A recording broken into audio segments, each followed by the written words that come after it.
tardes. Como les decía, vamos a hablar en esta clase de cardiopatía isquémica, accidente cerebrovascular y enfermedad arterial periférica, que son un grupo de patologías que están íntimamente relacionadas con la ateroesclerosis y también la hipertensión, ya que ambos son factores de riesgo para el desarrollo de estas patologías. En primer lugar, vamos a hablar de la cardiopatía isquémica. La cardiopatía isquémica la podemos definir como un síndrome caracterizado por la reducción o la obstrucción del flujo sanguíneo coronario, ¿sí? ¿Por qué se produce cardiopatía isquémica? La principal causa de la cardiopatía isquémica es la ateroesclerosis. Como habíamos visto en la clase anterior, la ateroesclerosis es una enfermedad inflamatoria crónica que se produce en la pared de las arterias y que da como resultado lesiones en la pared arterial conformadas por un núcleo lipídico y un casquete fibroso, y dijimos que el destino de cada una de esas placas iba a estar condicionado por el microambiente que esa placa tenía, y así entonces podemos tener una placa estable o bien una placa vulnerable que puede complicarse y provocar la formación de un trombo. Las causas de cardiopatía isquémica, si bien como dijimos, la principal lejos es la ateroesclerosis, por eso se los pongo acá bien en grande, porque es la principal causa de cardiopatía isquémica. También la cardiopatía isquémica puede producirse por espasmo coronario. Es decir, lo que sucede en este caso es que un segmento de la arteria coronaria, de una o de dos de los que fueran, es más sensible, es como más reactiva a la vasoconstricción y a la respuesta a los vasoconstrictores.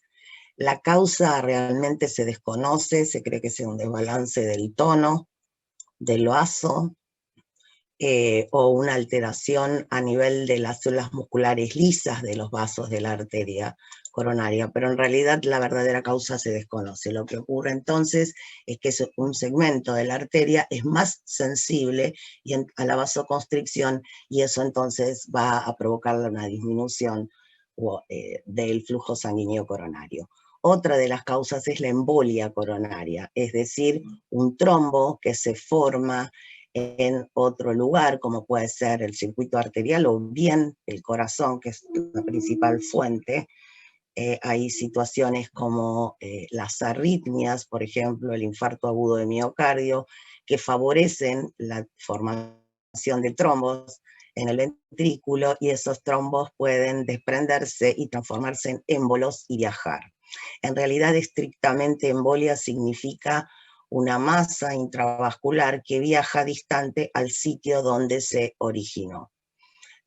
¿Por qué se habla de trombos? Porque la mayoría de los émbolos son trombos, casi el 99% de los émbolos son trombos. Entonces, si bien existen otras dos causas de cardiopatía isquémica, como el espasmo y la embolia, la ateroesclerosis, como dijimos inicialmente, es la principal causa lejos.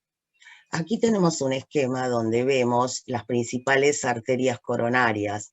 La arteria coronaria derecha, que se va a ir ramificando, ¿sí? Y el tronco de la arteria coronaria izquierda, el que se va a subdividir en la arteria circunfleja y la arteria descendente anterior izquierda, ¿sí? Entre estas ramificaciones arteriales muchas veces suele haber anastomosis, es decir, uniones, lo que genera una circulación colateral que va a limitar, en caso de que exista una isquemia, el daño a miocardio, ¿sí? Porque la región que está en isquemia quizás pueda, si existen colaterales, proveer de cierto flujo sanguíneo y evitar entonces que el área que pueda resultar perjudicada como resultado de la isquemia. Recordemos que el corazón se nutre en la diástole, ¿sí?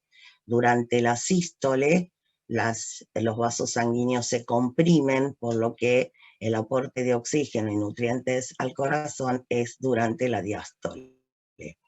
Recordemos también que la regulación de la perfusión coronaria es básicamente metabólica, dada por la adenosina, que provoca vasodilatación de las arterias coronarias.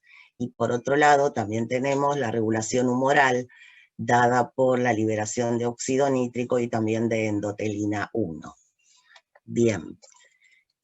En el caso de la cardiopatía isquémica, dijimos entonces que la principal causa lejos era la placa ateromatosa, es decir, la aterosclerosis, y esa placa, como vimos en la clase pasada, bien puede ser una placa estable, y en ese caso, cuando la placa es estable, lo que da origen es a una patología que recibe el nombre de angina inestable o ANGOR inestable, angina de pecho, es otro de los nombres con los cuales se la conoce.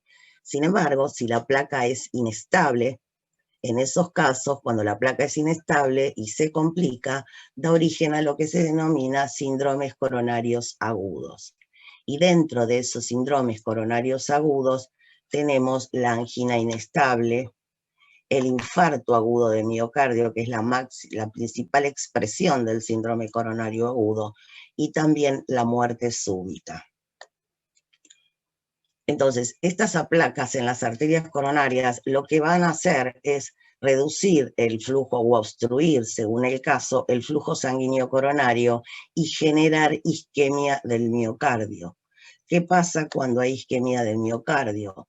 Cuando hay isquemia del miocardio, lo que va a suceder es que esto va a repercutir negativamente sobre la función mitocondrial, disminuyendo la fosforilación oxidativa y disminuyendo el contenido de ATP. Recordemos que la mayor cantidad de ATP es utilizada para la función mecánica y también para el mantenimiento de los gradientes electrolíticos de las membranas, ¿sí? Para mantener los potenciales de membrana. Y el resto es empleado para la función que necesite la célula. Pero mayoritariamente el contenido de ATP es para la función mecánica y el mantenimiento entonces de los gradientes iónicos en las membranas. Por ende, entonces, la caída de ATP va a afectar sustancialmente las bombas de sodio y potasio, generando la despolarización de las membranas con aumento de sodio y calcio, y lo que me va llevando a un edema celular. Por otra parte, el hecho de que haya menor contenido de ATP va a estimular la glucólisis anaerobia, aumentar el ácido láctico, generar una disminución de pH y en realidad, además de condensar la cromatina nuclear, como dice acá, la disminución de pH disminuye la contractibilidad del miocardio, ¿sí? Entonces, estas alteraciones metabólicas dan origen a lo que se llama la cascada isquémica, es decir, las alteraciones metabólicas que acabamos de mencionar van a llevar a la disfunción diastólica, es decir, lo primero que se va a afectar es la diástole, porque recordemos que la diástole no es un proceso pasivo, ¿sí? Luego de la diástole, o sea, después de que se produce la diástole, se va a terminar, digamos, la relajación para que el corazón se llene, se va a producir la sístole, ¿sí? Entonces, lo primero que se afecta es la diástole y después se afecta la sístole. ¿Por qué? Porque para que se produzca la diástole tiene que barrerse todo el calcio que está en el citoplasma de las células, ¿sí? Entonces, eso es un proceso activo. Si no se puede barrer el calcio, no se va a producir la relajación. Entonces, se afecta la diástole, la sístole, y esto va a generar alteraciones eléctricas que van a poder ser visualizadas a través del electrocardiograma. Como resultado de estos procesos hay una gran liberación de adenosina para tratar de producir vasodilatación y de esa manera aumentar el flujo sanguíneo, pero esta adenosina lo que va a hacer además es estimular las terminaciones nerviosas y entonces aparece el dolor, ¿sí? Entonces, como resultado de la disminución del flujo sanguíneo a nivel coronario, de la obstrucción, va a aparecer en primera instancia el dolor, ¿sí? Que es el último paso de esta cascada isquémica. Depende de la duración de esa isquemia el resultado final, ¿sí? Porque hasta este punto, este tejido que está en isquemia puede volver a ser nuevamente viable. Sin embargo, si pasa un determinado tiempo, más de 30, 40 minutos, empieza a aparecer la necrosis del miocardio, ¿sí? Pero hasta tanto esto es reversible. Bien.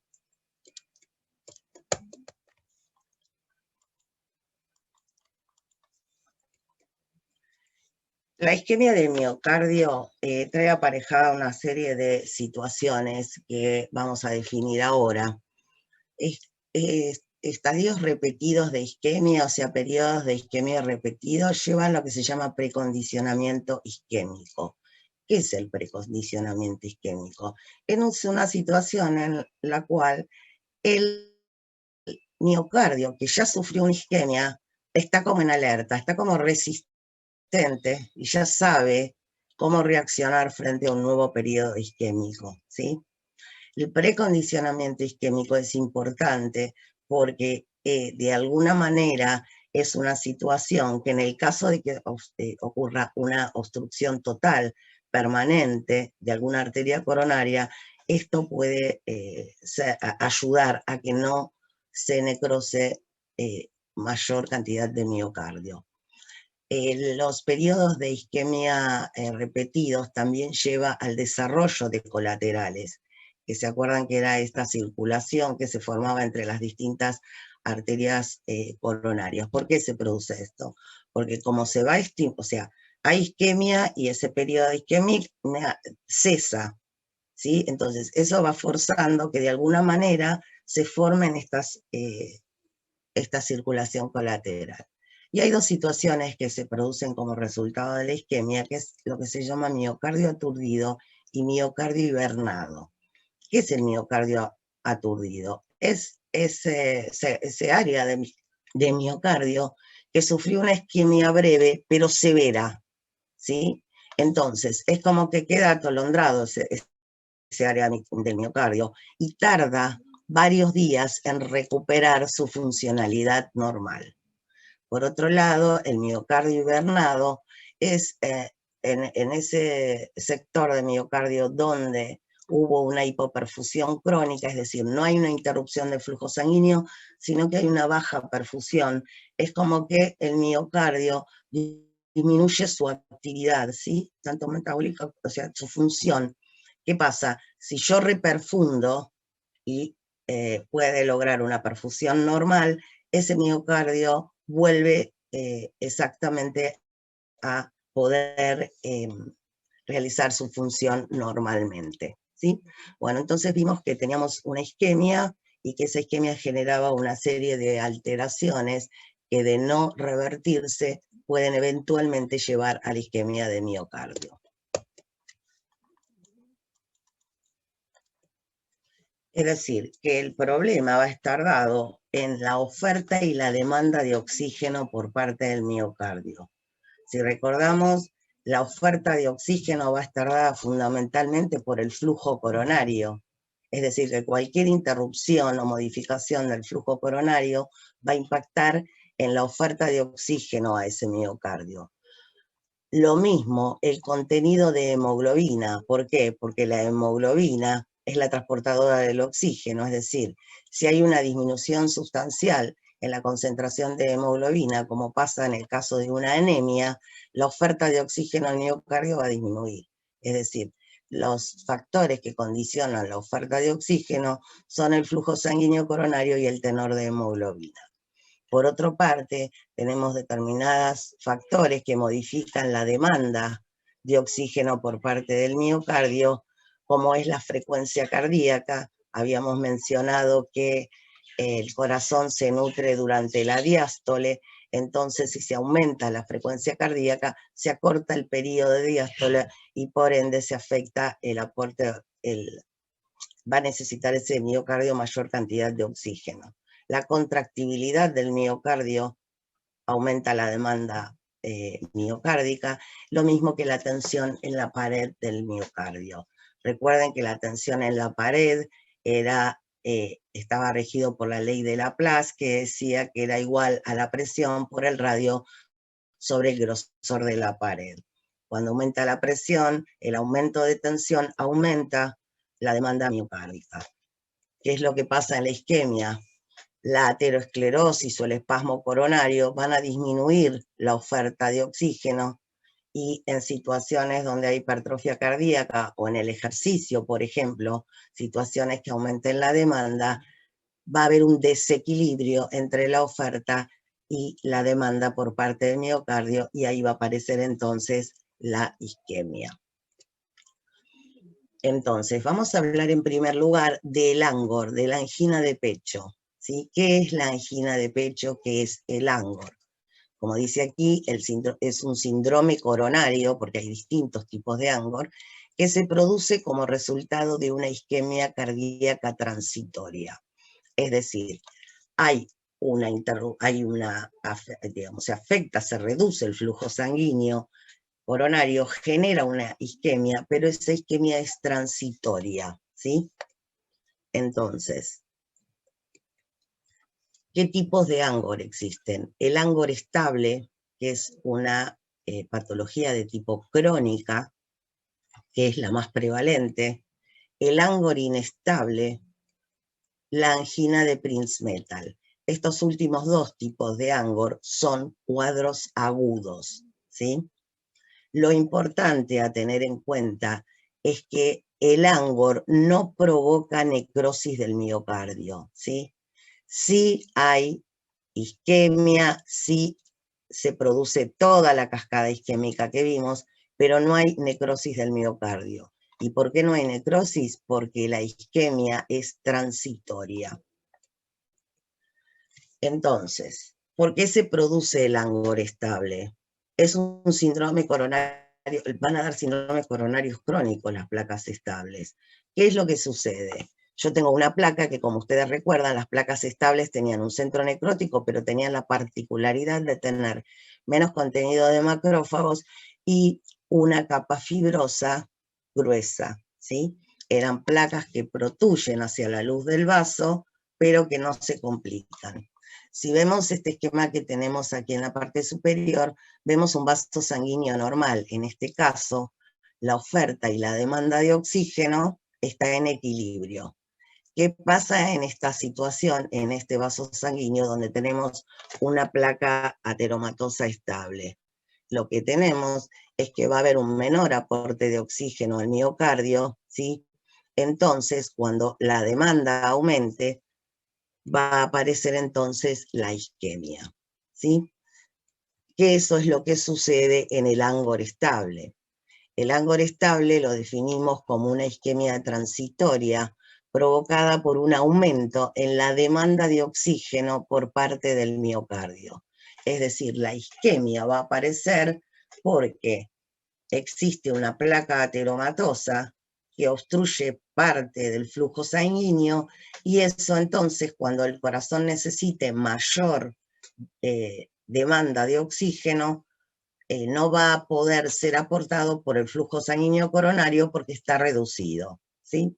Entonces, se va a producir toda la cascada isquémica y entonces lo que va a haber es dolor.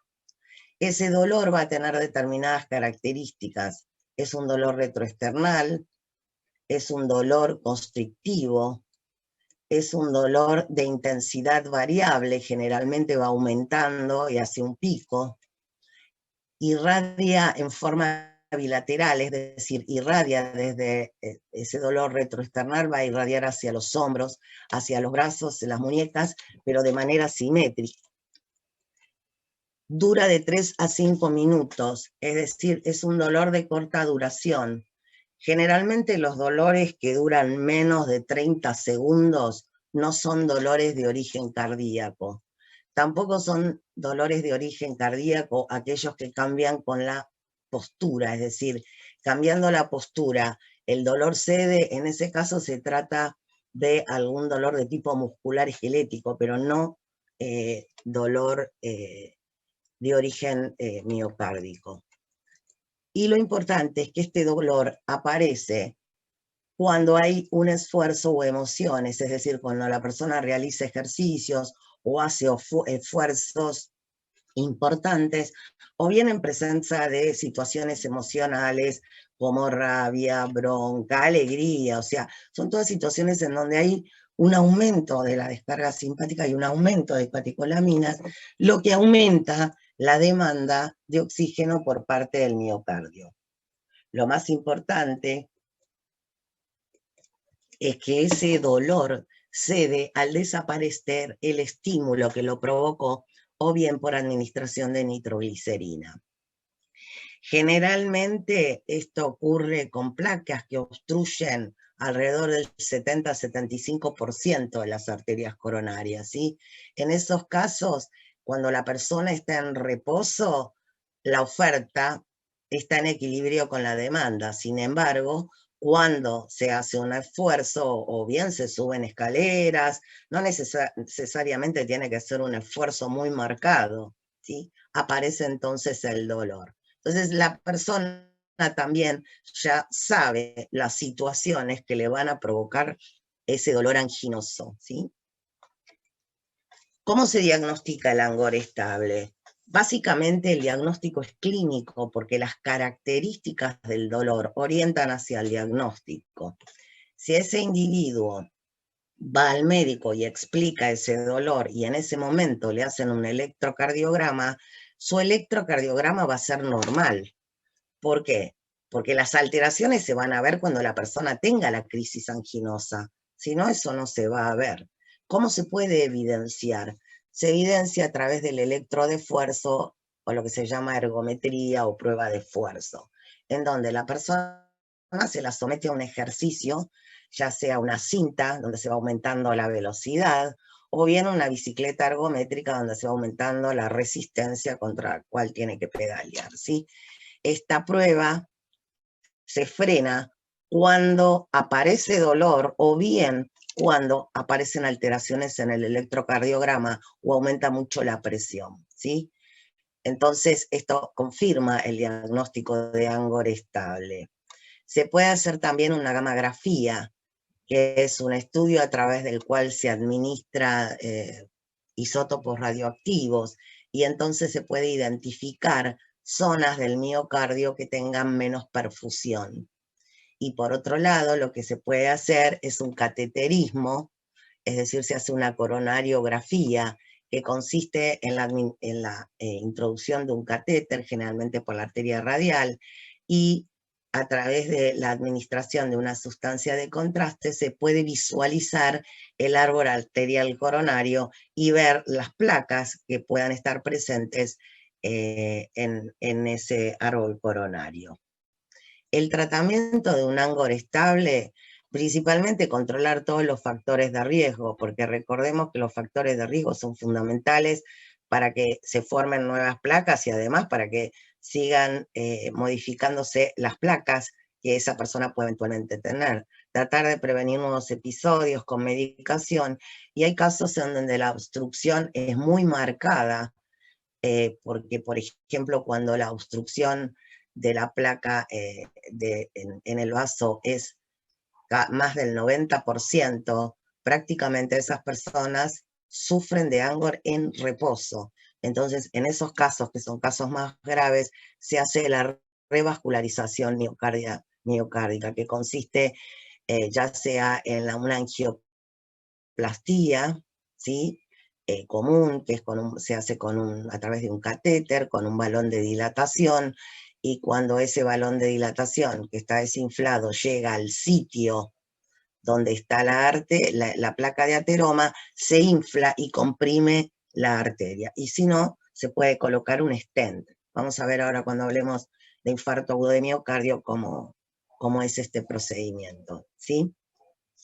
Entonces, esto quiere decir que hay distintos tipos de Angor estable, ¿sí? Fíjense, grado 1, grado 2, grado 3, grado 4.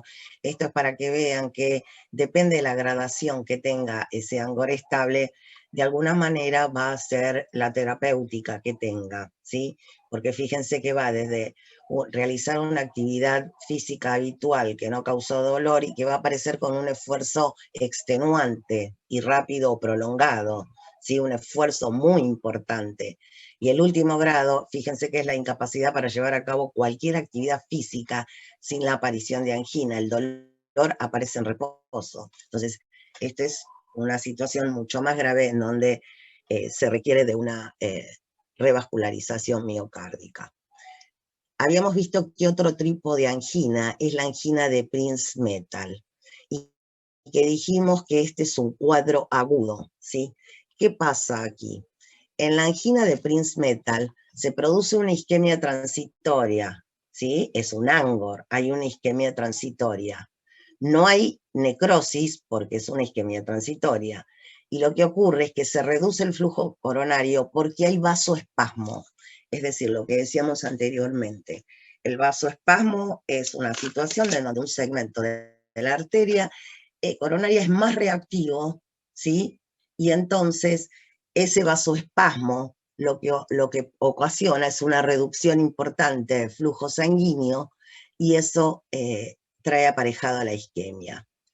Puede haber o no placa ateromatosa. En la mitad de los casos no hay placa de ateroma, ¿sí? Porque si existe una placa de ateroma, el vasoespasmo podría ser mejor explicado, porque cuando hay una placa de ateroma, si recordamos, en ese endotelio va a haber una menor disponibilidad de óxido nítrico y mayor cantidad de endotelina 1, con lo cual ese segmento es más propenso a vasoespasmo. Pero sin embargo, en la mitad casi de los individuos no se visualiza placa ateromatosa y el origen de ese vasoespasmo en realidad es, como les dije al principio, en realidad no se sabe bien cuál es la causa. Esta es una variante anginosa poco frecuente, ocurre en reposo, generalmente es de aparición nocturna, se acompaña siempre de arritmias, es decir, de alteración del ritmo cardíaco, y que no se puede asociar con ningún evento, ni con una actividad física, ni con aumento de frecuencia cardíaca o de presión arterial. Es decir, aparece en cualquier momento, no asociado con algo que la persona pueda darse cuenta de que esa situación puede causarle este problema, ¿sí? Lo que sí hay que tener en cuenta que este tipo de angina, si bien no es muy frecuente, en el caso de que haya una placa ateromatosa, ese individuo tiene mayor riesgo de un infarto agudo de miocardio o de una muerte súbita, ¿sí? Bien. Teníamos después los síndromes coronarios agudos, es decir, ya vimos entonces lo que ocurre en el ANGOR estable cuando había una placa estable, vimos la angina de Prinzmetal, que en realidad no lo podemos poner en ninguno de estos, es un síndrome, es agudo, ¿sí? Si bien no entra perfectamente en la clasificación de un síndrome coronario agudo, porque en un síndrome coronario agudo lo que hay es una placa vulnerable, una placa susceptible de romperse y de generar un trombo.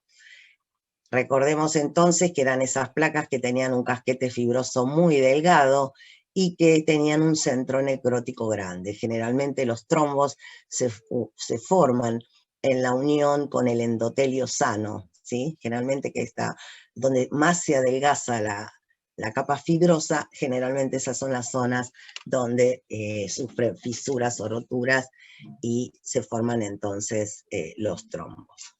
Vamos a ver entonces en primer lugar el ANGOR inestable, es una angina. Recordemos que anginas, en el ANGOR no hay necrosis de miocardio, ¿sí? Hay isquemias transitorias. Entonces, en el ANGOR estable se produce una isquemia transitoria porque se forma un trombo, porque esa placa es vulnerable. Pero ese trombo ocluye parcialmente o es un trombo lábil que rápidamente se lisa, pero que en el momento en que está presente produce una reducción de la perfusión coronaria. Entonces va a generar toda esta cascada isquémica y va a aparecer el dolor, ¿sí? El dolor también es retroesternal y tiene las características similares al ANGOR estable. Sin embargo, es un dolor de mucha mayor duración que la del ANGOR estable, ¿sí?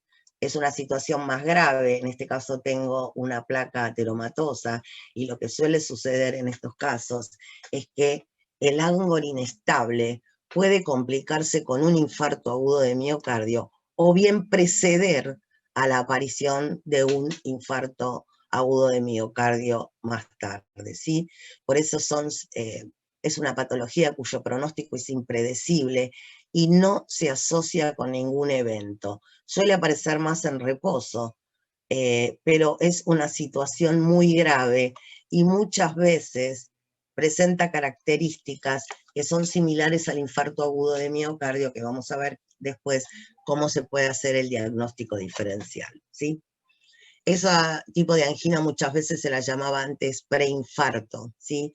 Porque generalmente después aparece un infarto o aparece un infarto a la par de este cuadro.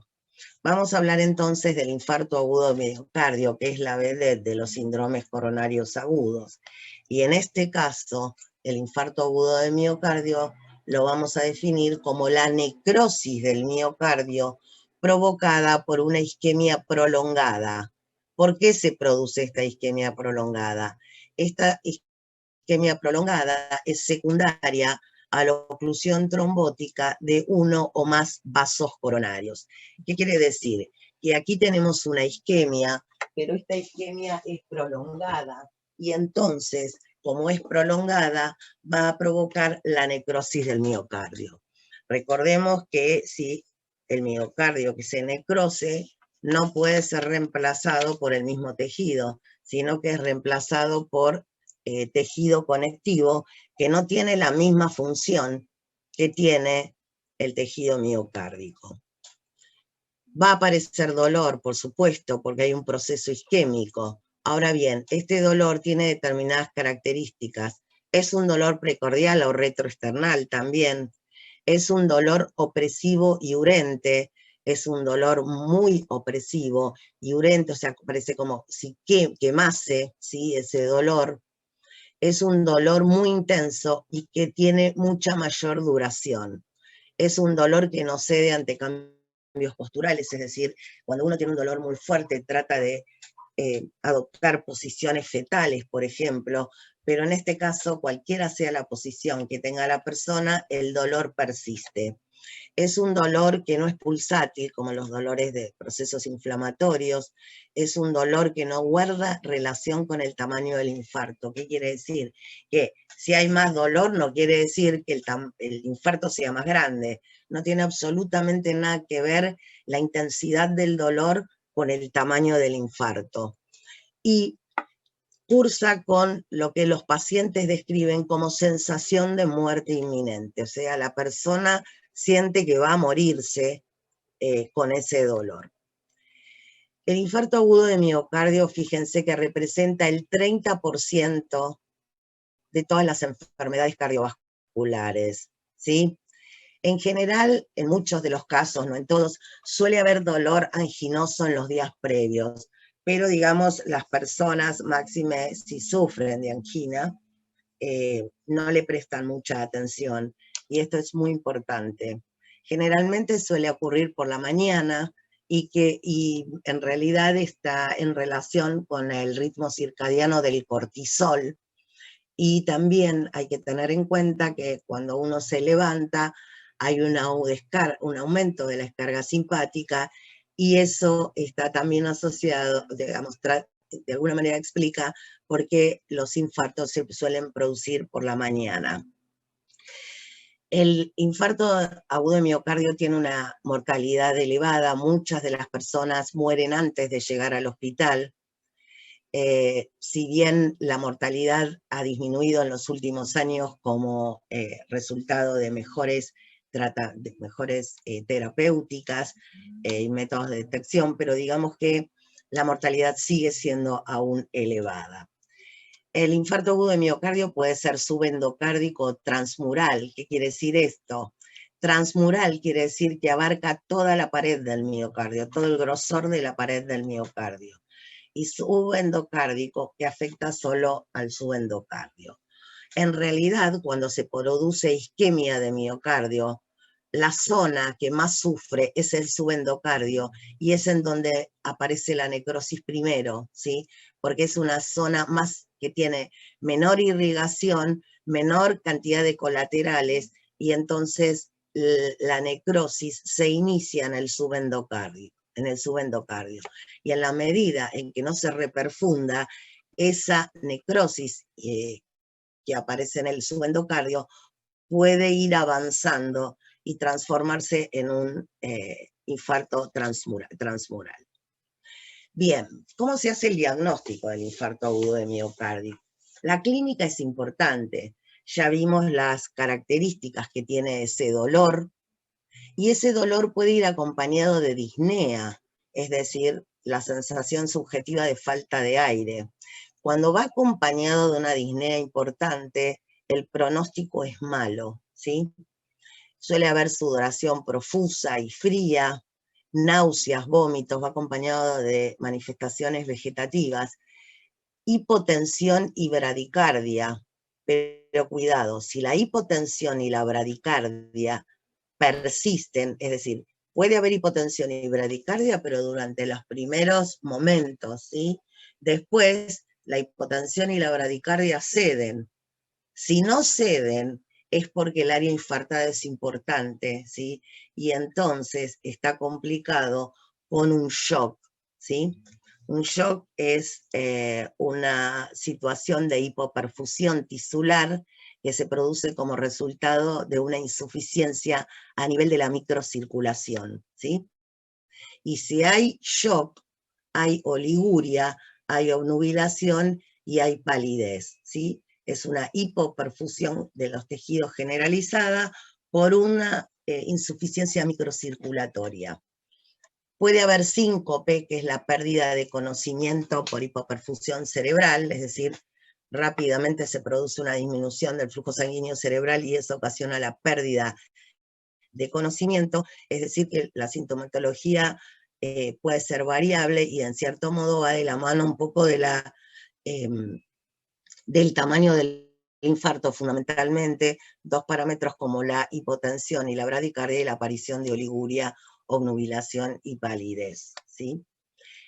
Hay que tener en cuenta que algunos infartos agudos de miocardio son clínicamente silenciosos, es decir, no hay dolor.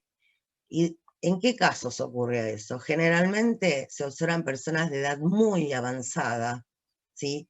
Y en los diabéticos, ¿sí? También de edad avanzada. Pero en la mayoría de los casos, el infarto agudo de miocardio cursa con dolor, con las características del dolor que mencionamos y la sintomatología asociada. Además del dolor, para el diagnóstico de infarto agudo de miocardio, está el electrocardiograma, ¿sí? Ustedes recuerdan que el electrocardiograma es el registro de la actividad eléctrica del corazón, la onda P muestra la despolarización auricular, el complejo QRS, la despolarización ventricular, y la onda T, la repolarización ventricular. Recuerden que la repolarización auricular está enmascarada en el complejo QRS. ¿Qué es lo que va a suceder? Cuando hay isquemia de miocardio, cuando hay necrosis también, se va a provocar alteraciones en el electrocardiograma, ¿sí? Si no hay necrosis, también hay alteraciones en el electrocardiograma. Y lo que es importante, una de las cosas, es el segmento ST del electrocardiograma. ¿Por qué? Porque cuando hay elevación del segmento ST, quiere decir que hay una obstrucción total, ¿sí? Sin embargo, hay algunos infartos agudos de miocardio que no cursan con una elevación del segmento ST. Lo que hay que tener en cuenta que un electrocardiograma normal no excluye infarto agudo de miocardio. Y por eso, para el diagnóstico, fíjense que tenemos el dolor, el electrocardiograma y vamos a tener los parámetros bioquímicos, ¿sí? Dos de estas cosas tienen que ser positivas para poder llegarse a un diagnóstico, ¿sí? Recordemos entonces que hay infartos que son mudos al electrocardiograma. Como les decía, el segmento ST, cuando hay un aumento del segmento ST, cuando se eleva ese segmento, fíjense que esto es porque hay una obstrucción total del flujo sanguíneo, ¿sí? Cuando no hay elevación del segmento ST, lo que ocurre en estos infartos es que hay la formación de un trombo que generalmente emboliza y provoca obstrucciones distalmente a donde se generó, ¿sí? Entonces, en esos casos no se eleva el segmento ST, pero se está en presencia de un infarto agudo de miocardio. La angina inestable que mencionábamos antes cursa sin elevación del segmento ST.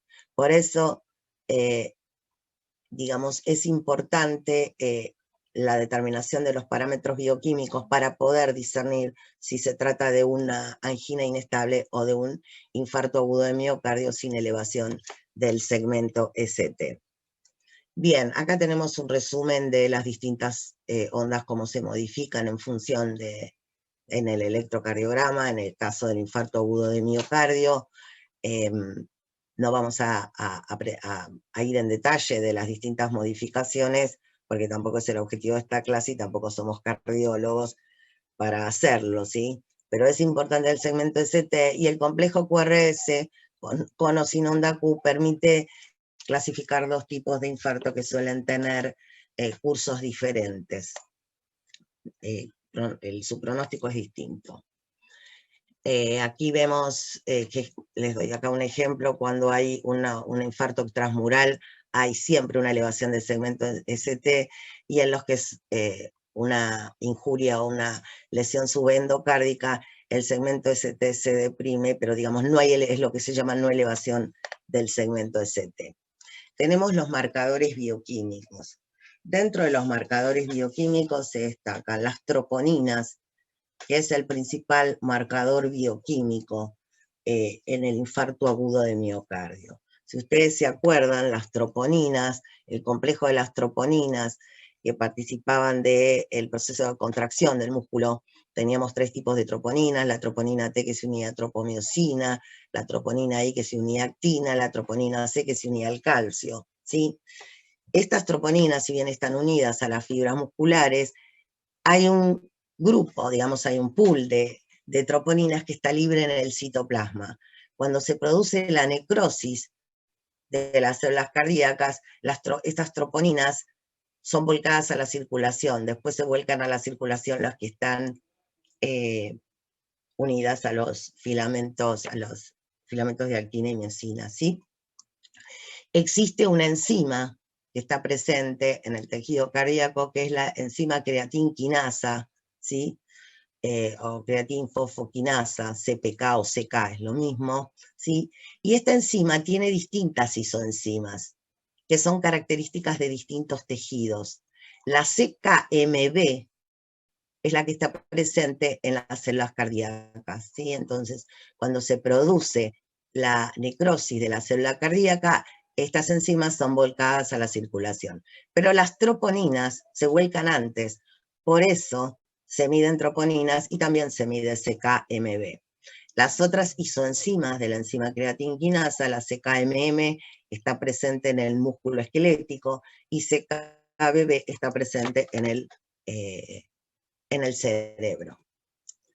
Bien, acá tenemos un gráfico donde vemos CPKMB y troponinas que aumentan, ¿sí?, en las primeras horas del infarto. Y acá fíjense que está graficada la mioglobina. La mioglobina es una proteína que es la más precoz de todos. Sin embargo, no es específica músculo cardíaco, entonces no nos sirve como diagnóstico. Acá tenemos otro esquema donde vemos también la mioglobina. Tenemos la CK total, o sea, todas las isoenzimas juntas, la CKMB, que es la que se mide, y tenemos en verde a las troponinas. Recordemos entonces que lo que se miden son las troponinas y la CKMB. Después se miden otras enzimas que ustedes después ya van a ver en mayor detalle, los que sigan bioquímica, cuando vean gastroenzimología, que también se utilizan para seguimiento de infarto, y van a ver bien en detalle cuándo aumenta cada una y qué pronóstico tiene esas variaciones que pueden sufrir las enzimas. Acá, en la clase de fisiopatología, lo que nos importa saber entonces es que tenemos dos parámetros bioquímicos que nos permiten confirmar o no un infarto agudo de miocardio, que son, entonces, como dijimos, las troponinas y la CK MB. Fíjense, aquí tenemos una imagen de un infarto, como se ve un infarto agudo de miocardio, ¿sí? Esto es provocado por un trombo oclusivo que ocluyó todo el vaso, y esta es cómo se visualiza un infarto, ¿sí? ¿De qué depende el grado de daño del miocardio? Es decir, ¿de qué depende el tamaño del infarto en último caso? Principalmente del territorio que irriga esa arteria, porque si se trata de una de las arterias principales, por supuesto, el tamaño del infarto va a ser mucho mayor que si se produce la oclusión trombótica de una colateral o de una ramificación de la arteria principal.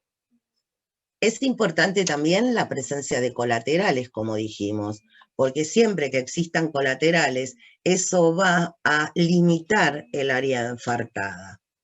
La duración de la oclusión, ¿sí? Recordemos que después de los 30 minutos empieza a necrosarse el miocardio.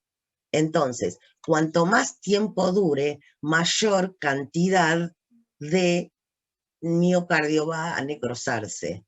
Por eso, también depende de la reperfusión rápida, es decir, cuanto antes se pueda reperfundir ese miocardio, menor va a ser el área infartada, ¿sí? Y también, por supuesto, va a depender de la demanda de oxígeno por parte del miocardio, pues si va a demandar mayor cantidad de oxígeno, por supuesto, se va a necrosar mayor cantidad de tejido. Fíjense que cuando se produce, aquí tenemos un esquema donde vemos una arteria. Fíjense que si tenemos un trombo oclusivo, toda esta área, no sé si la alcanzan a ver punteada, es lo que se llama zona vulnerable o penumbra, es decir, al tiempo cero se ocluyó esta arteria coronaria, ¿sí? Totalmente. Todo este área es vulnerable de necrosarse a medida que pasa el tiempo si no se reperfunde la arteria. Fíjense que a las 2 horas de iniciada esta obstrucción, ya parte de este tejido en penumbra ya se necrosó, ¿sí? Y a medida que pasa el tiempo, acá está marcada 24 horas, pero ya a las 6, 7 horas, ya el frente de necrosis fue avanzando y tomó casi toda la pared. Fíjense lo que les decía antes, empieza en el subendocardio, que es la zona menos profundida y que tiene más susceptible a la isquemia y que tiene menor número de colaterales.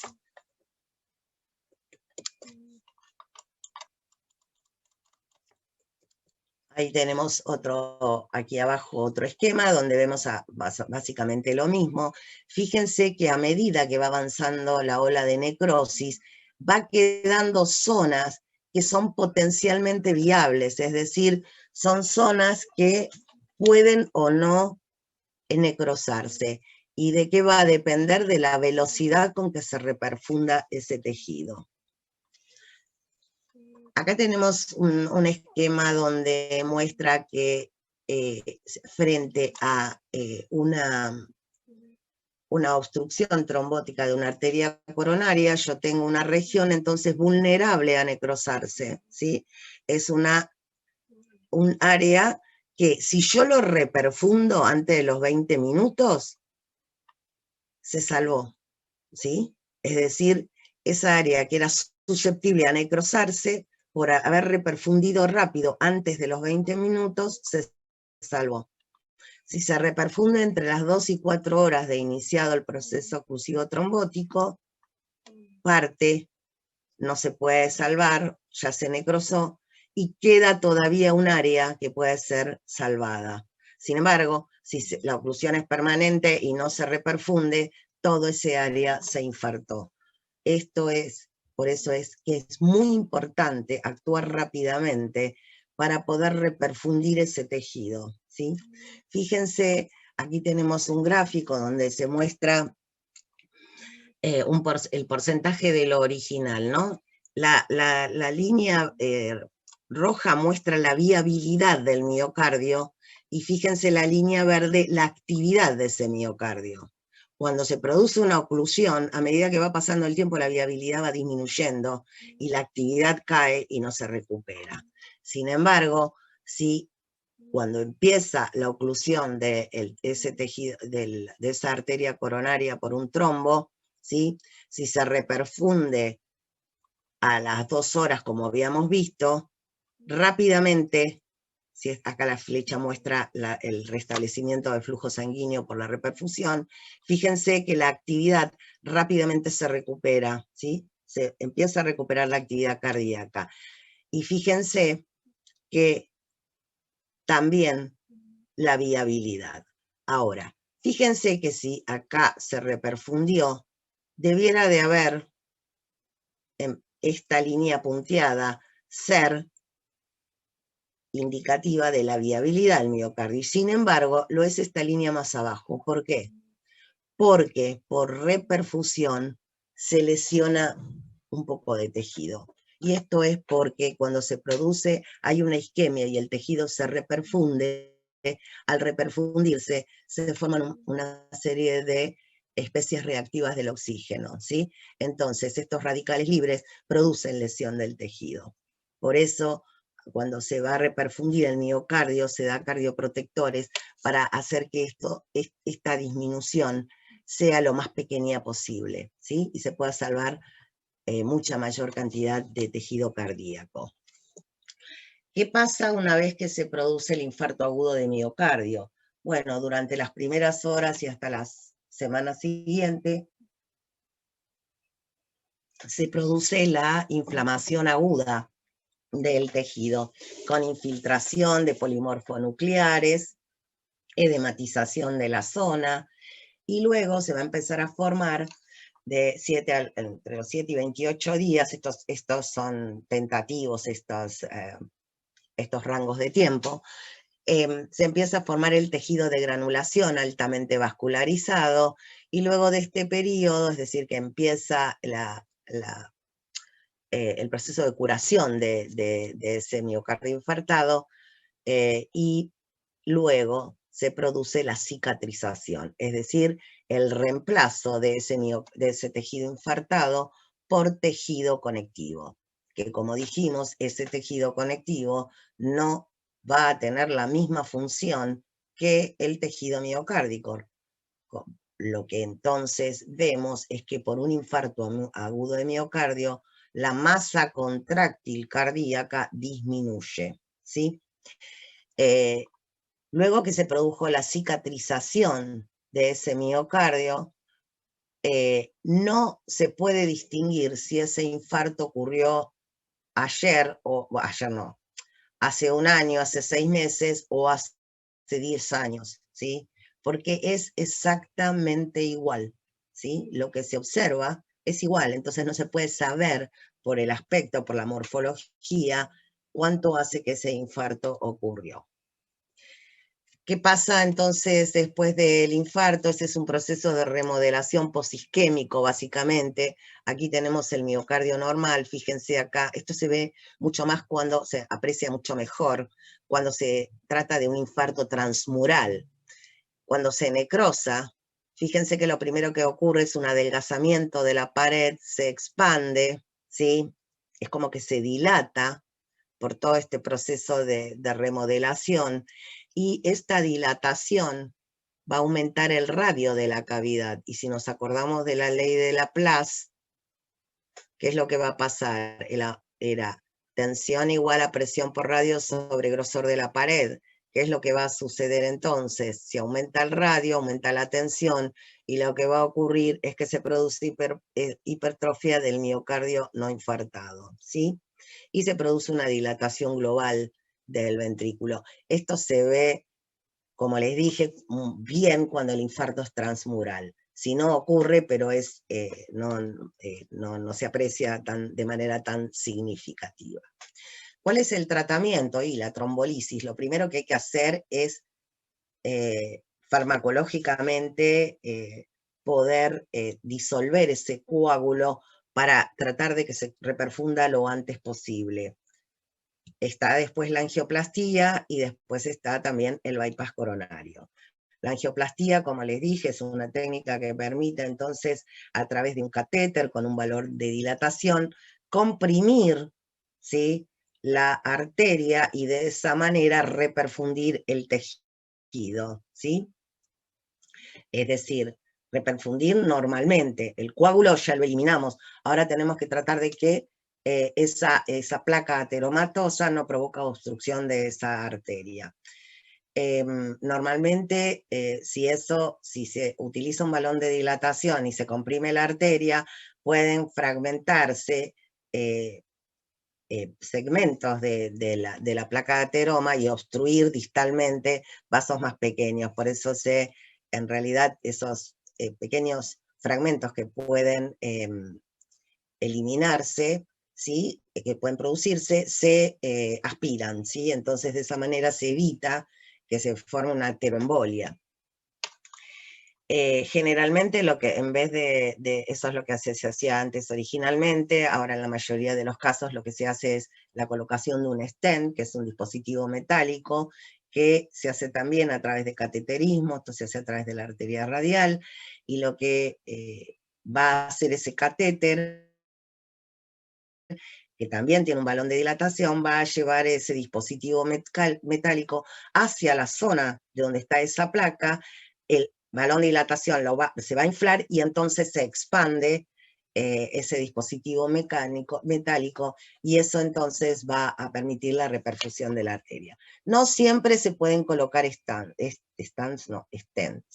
No siempre se pueden colocar los stents. Esto va a depender del abordaje, es decir, que se pueda llegar a esa zona donde está la placa, pero también depende de dónde está ubicada la placa, ¿sí? Generalmente los stents se pueden poner en trayectos lineales, no en bifurcaciones, por ejemplo, ¿sí? Entonces, en los casos en los que no se puede poner un stent, se hace lo que se llama un bypass coronario. Se bypassea el lugar utilizando la arteria interna mamaria, por ejemplo, ¿sí? Se bypassea entonces el sitio donde está la obstrucción.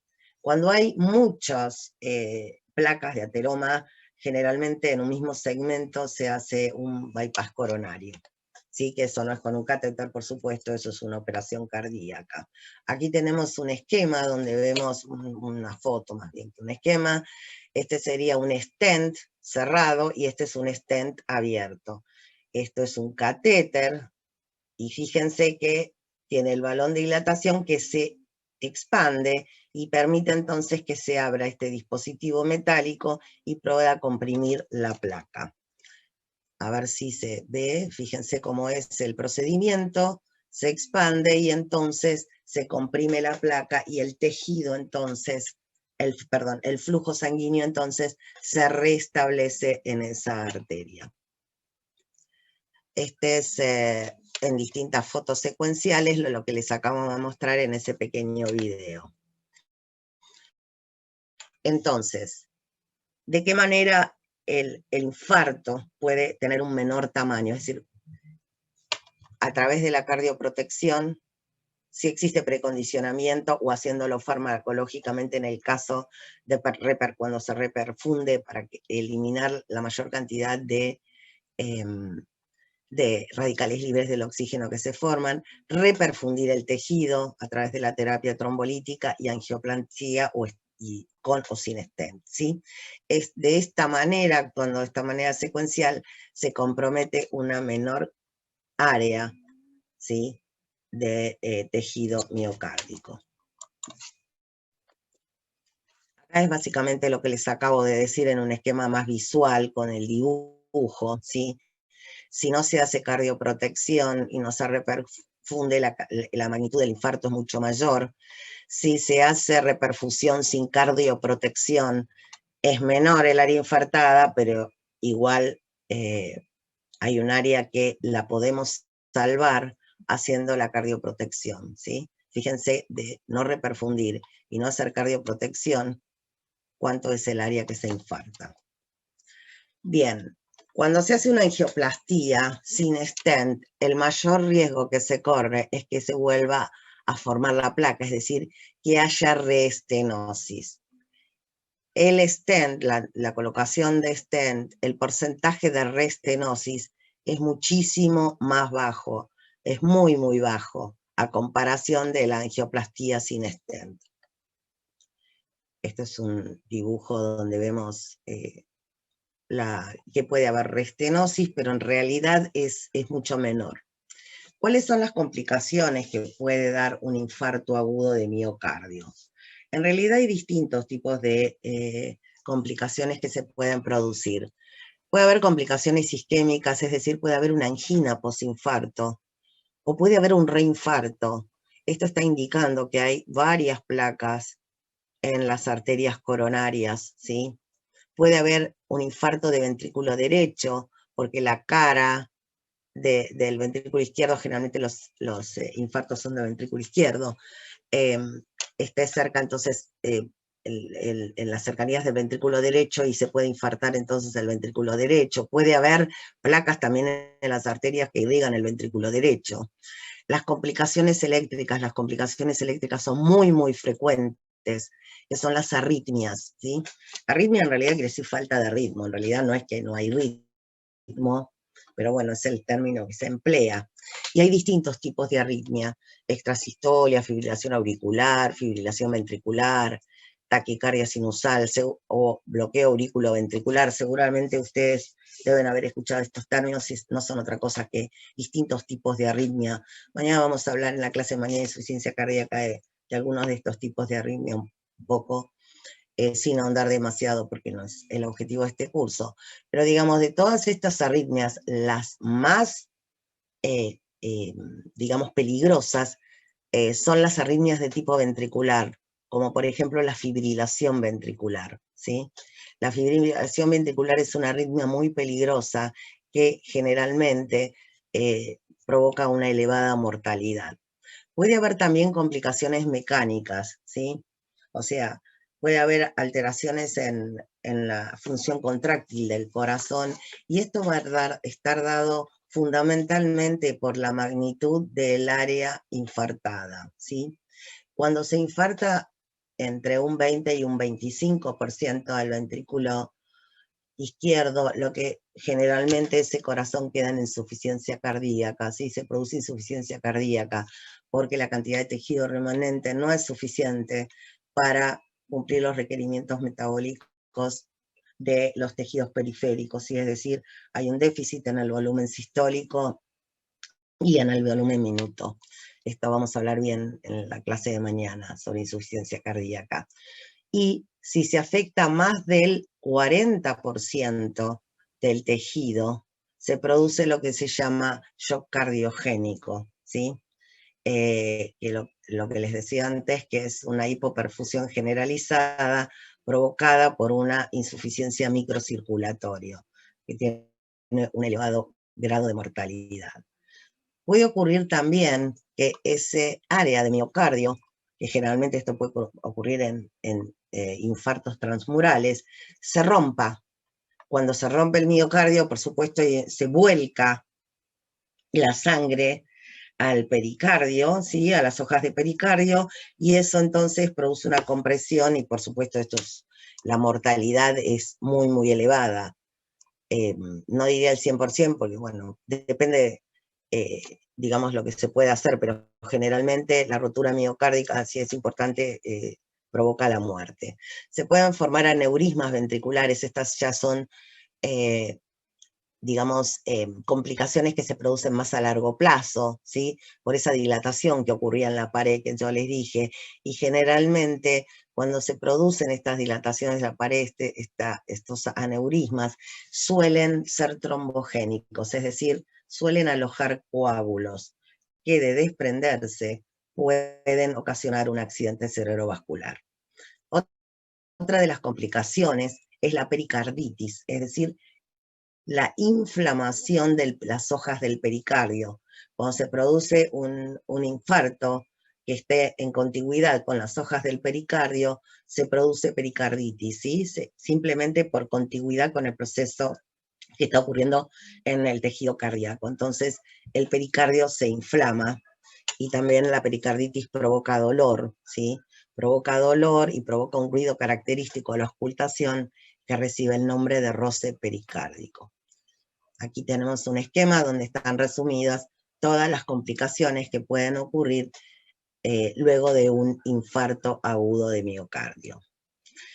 Básicamente, lo importante, hay estudios que se hacen que son importantes como la coronariografía, que a través de una sustancia de contraste permite ver el árbol arterial. Fíjense en este caso, aquí tenemos una arteria coronaria derecha, y fíjense cómo se ve la obstrucción del vaso, ¿sí? Y también se puede hacer a través del mismo procedimiento una ventriculografía. Esto se hace a través de cateterismo, ¿sí? En donde se administra una solución de contraste y se puede ver la función de ventrículo izquierdo. Recuerden que la mayoría de los infartos son en el ventrículo izquierdo. Bien, dijimos que había algunos tipos de infartos que podían confundirse con anginas inestables, ¿sí? Entonces, y que era importante los marcadores bioquímicos, porque fíjense, un individuo ingresa a una guardia con un dolor isquémico, ¿sí? Entonces el diagnóstico se trata de un síndrome coronario agudo, se hace el electrocardiograma, si hay elevación del segmento ST, se miden los indicadores bioquímicos, los parámetros bioquímicos para confirmación, y se confirma que se trata de un infarto agudo de miocardio, que puede ser con o sin onda Q, no importa eso, ¿sí? Pero ¿qué pasa si no hay elevación del segmento ST? ¿Es una angina o es un infarto? Y ahí es donde cobran importancia los indicadores bioquímicos, ¿sí? Porque a través de la determinación de las troponinas y del CKMB se va a poder discernir si se trata de una angina inestable o bien si se trata de un infarto agudo de miocardio, ¿sí? Entonces recordemos la importancia de los distintos parámetros que se emplean para el diagnóstico de el infarto agudo de miocardio. Bien. Teníamos entonces la angina inestable, el infarto agudo de miocardio y la muerte súbita, que eran las tres patologías que se englobaban dentro de lo que era un síndrome coronario agudo. ¿Qué es la muerte súbita? ¿Cómo se define la muerte súbita? La muerte súbita es una muerte natural, inesperada en el tiempo y en su forma de presentación, que va precedida por pérdida de conocimiento que ocurre dentro de la hora de iniciado los síntomas. En realidad es mucho menos de una hora en general. La muerte se produce a los pocos minutos, en la mayoría de los casos de iniciados los síntomas. ¿Por qué puede haber muerte súbita? En realidad la muerte súbita, la mayor causa de muerte súbita son causas cardíacas, ¿sí? Y en un menor grado otras causas, como puede ser una embolia pulmonar masiva, una hemorragia cerebral masiva o una hemorragia digestiva masiva que provoca la muerte del paciente, ¿sí? Pero la principal causa son de origen cardíaco. En realidad cualquier patología estructural cardíaca puede eventualmente dar origen a una muerte súbita. Sin embargo, la principal causa es la cardiopatía isquémica. ¿Y por qué la cardiopatía isquémica es la principal causa de muerte súbita? Porque la isquemia que se genera en el miocardio provoca, y la necrosis provoca la aparición de arritmias, fundamentalmente arritmias de tipo ventricular, con fibrilación ventricular, y esas arritmias son letales, ¿sí?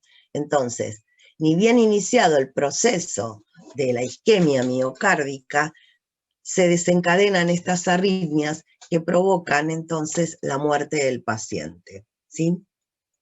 Generalmente son los casos de personas que se desploman en la calle o haciendo alguna actividad y mueren, ¿sí? A los pocos minutos de haberse desvanecido. Bien, vamos a hablar ahora de accidente cerebrovascular, ¿sí? Vamos a cambiar de tema ahora, pero conectado con hipertensión arterial y aterosclerosis que habíamos visto en las clases pasadas. ¿Cómo definimos un accidente cerebrovascular? Un accidente cerebrovascular se define como un déficit neurológico focal o global, no convulsivo, es decir, que el déficit neurológico no es provocado por una convulsión, sino que está provocado por una isquemia o una hemorragia del sistema nervioso central. Nosotros cuando hablamos de hipertensión arterial dijimos que la hipertensión arterial es el principal factor de riesgo de accidente cerebrovascular, y de hecho lo es, ¿sí? Tanto de accidentes cerebrovasculares isquémicos como hemorrágicos. Sacando la edad es otro factor de riesgo, ¿sí? Recuerden que la hipertensión, digamos, las enfermedades cardiovasculares son dependientes de la edad. Generalmente los accidentes cerebrovasculares ocurren después de los 55 años. El problema de los accidentes cerebrovasculares es que la mayoría de ellos lo que provocan son secuelas que inducen discapacidad física e intelectual, es decir, se producen alteraciones cognitivas como resultado de los accidentes cerebrovasculares, y acá otra vez va a depender de la magnitud del accidente cerebrovascular, va a depender del área que está infartada o de donde ocurrió la hemorragia, ¿sí? Y es muy, muy importante el diagnóstico precoz. El diagnóstico precoz de accidente cerebrovascular es fundamental para evitar que se provoque necrosis de mayor cantidad de tejido, de neuronas, ¿sí? Nosotros vimos que hablábamos hace un rato del tejido miocárdico, que después de los 30 minutos ese tejido empieza a necrosarse. Sin embargo, el sistema nervioso central es mucho más susceptible. Las neuronas mueren a partir de los 10 minutos de iniciado la isquemia, ¿sí? Son mucho más susceptibles. En la Argentina ocurre un accidente cerebrovascular cada 4 minutos, lo que no es poco, ¿sí? Y aquí vemos que cuando hay un accidente cerebrovascular, el tiempo que se pierde es directamente proporcional al tejido que se pierde. Bien, recordemos un poco la circulación del cerebro, ¿sí? El flujo sanguíneo cerebral. ¿Por qué está regido el flujo sanguíneo cerebral? Por la presión de perfusión cerebral y por la resistencia vascular cerebral. La presión de perfusión cerebral se calcula como la diferencia entre la presión en la arteria cuando ingresa al cerebro y la presión venosa de salida, es decir, la presión venosa de retorno en general es mínima, razón por la que se puede equiparar la presión de perfusión cerebral a la presión arterial, ¿sí? Entonces, el flujo sanguíneo cerebral va a depender entonces del valor de la presión arterial y la resistencia que ofrezcan los vasos, las arterias cerebrales. Entonces, cuando hay una disminución de la presión arterial, ¿qué es lo que ocurre? Si disminuye la presión de perfusión cerebral, sí, que era equivalente que dijimos, disminuye el flujo sanguíneo cerebral, pero para que eso no ocurra, ¿qué sucede? Disminuye la resistencia vascular cerebral, y como lo hace a través de vasodilatación, entonces el flujo sanguíneo cerebral se mantiene constante. Por el contrario, cuando aumenta la presión arterial, ¿qué es lo que va a ocurrir? Lo contrario, aumenta la presión de perfusión, va a aumentar el flujo sanguíneo cerebral, ¿sí?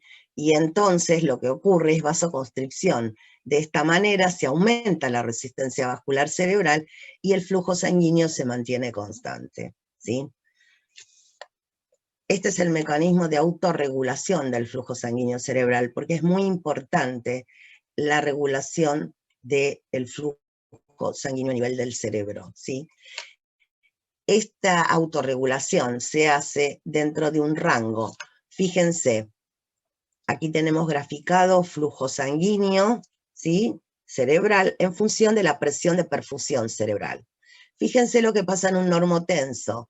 Un normotenso va a regular y mantener el flujo sanguíneo, fíjense desde el punto A1 al punto B1, fíjense que permanece constante, no obstante se producen aumentos de presión de perfusión. Sin embargo, modificando la resistencia vascular cerebral, el flujo se mantiene constante. Fíjense lo que pasa en un hipertenso, fíjense esta línea roja. ¿Cómo es el flujo sanguíneo cerebral de un hipertenso? Es igual que el normotenso. El flujo se mantiene constante. Sin embargo, lo hace a mayores presiones de perfusión. ¿Sí? Es lo que tiene que pagar. Es decir, mantiene el flujo cerebral constante, pero a expensas de una mayor resistencia vascular cerebral. Esto es lo que lo hace menos tolerante a la hipotensión, ¿sí? Por eso es más factible que, o sea, este tejido ahora es más susceptible a la hipoxia, ¿sí? Porque está regulando a mayores presiones de perfusión con un mayor aumento de la resistencia vascular cerebral. ¿Por qué puede ocurrir un accidente cerebrovascular? Puede ocurrir por oclusión del vaso sanguíneo, es decir, de la arteria, y esa oclusión de la arteria puede ser trombótica o embólica, es decir, puede obedecer a un trombo que se forme sobre una placa ateromatosa complicada, o bien puede ser un émbolo de origen arterial o bien, en la mayoría, de origen cardíaco. Sea la oclusión trombótica o embólica, lo que va a producir es una isquemia de ese tejido. A su vez, el accidente cerebrovascular también puede producirse por ruptura de un vaso. En ese caso, tenemos una hemorragia cerebral. Si recordamos un poco de anatomía, apelo a que se acuerden un poco de anatomía, si no, vamos a repasar rápidamente. El sistema vascular cerebral tenía una circulación anterior o carotidia, ¿sí? Y una circulación posterior o vértebro-basilar. La circulación anterior nacía de la arteria carótida, que a partir de, se va a bifurcar en arteria carótida, la arteria carótida común se va a bifurcar dando la carótida interna, y esa carótida interna, al penetrar en la dura madre, va a dar origen a distintas ramificaciones, o sea, distintas ramas, otras arterias, que van a irse a su vez subdividiendo. Una de las ramificaciones de la arteria carótida interna es la arteria oftálmica, la arteria cerebral media, ¿sí? Recuerden la arteria cerebral media, porque la arteria cerebral media es blanco de émbolos, ¿sí? Y también de formación de trombos. La circulación posterior es formada por las arterias vertebrales que dan origen a la arteria basilar. El circuito anterior y posterior se une a nivel del polígono, de lo que se llama polígono de Willis. El polígono de Willis tiene bastante variabilidad entre las personas, por eso hace que la expresión clínica de un determinado accidente cerebrovascular tenga sea diferente, ¿sí? Y eso puede obedecer a variaciones del polígono de Willis. ¿Cuál es el cuadro clínico de un accidente cerebrovascular? No podemos hacer como en el caso del infarto, es decir, bueno, esta es la sintomatología de un infarto agudo de miocardio, sino que en el caso de un accidente cerebrovascular, el cuadro clínico que aparezca va a depender de la extensión y del territorio que irriga la arteria que está afectada, ¿sí? Entonces es como que no podemos dar una generalidad. Va a depender de la arteria obstruida, del trayecto y de qué áreas esa arteria irrigue. Aquí tenemos un esquema de la circulación arterial cerebral simplificado, donde vemos en lo que está en rojo corresponde a la circulación anterior. Fíjense la carótida interna. Esta carótida interna va a dar lugar a la arteria cerebral media, a la arteria cerebral anterior, ¿sí? Mientras que el sistema posterior o vértebro-basilar va a dar origen a varias arterias cerebrales como la anterior, anteroinferior y posterior-inferior. Lo importante acá a recordar es la arteria carótida interna y la arteria cerebral media, porque la arteria cerebral media, como les dije, es blanco de émbolos y a su vez en su origen, cuando da origen, perdón, cuando la arteria dijimos que era una ramificación de la carótida interna, cuando se bifurca para dar origen a la arteria cerebral media, es un área donde se suelen formar placas de ateroma que se pueden complicar y generar una oclusión trombótica. ¿Y por qué es importante la arteria cerebral media? Porque la arteria cerebral media en su recorrido cortical irriga la corteza sensitiva, la corteza motor primaria, el área de Broca, el área de Wernicke, ¿sí? Que vamos a ver que en la mayoría de los accidentes cerebrovasculares esas áreas están comprometidas. Aquí tenemos el polígono de Willis, que como les dije tiene variabilidad entre las distintas personas y de alguna manera eso condiciona el cuadro clínico que aparezca. Y los accidentes cerebrovasculares los podemos dividir en dos grandes grupos. Los accidentes cerebrovasculares isquémicos, que corresponden al 80% de todos los accidentes cerebrovasculares. Y esos accidentes cerebrovasculares isquémicos pueden ser por trombosis, por embolia o por infartos lacunares. Los infartos lacunares los habíamos mencionado cuando hablamos hipertensión arterial, ¿sí?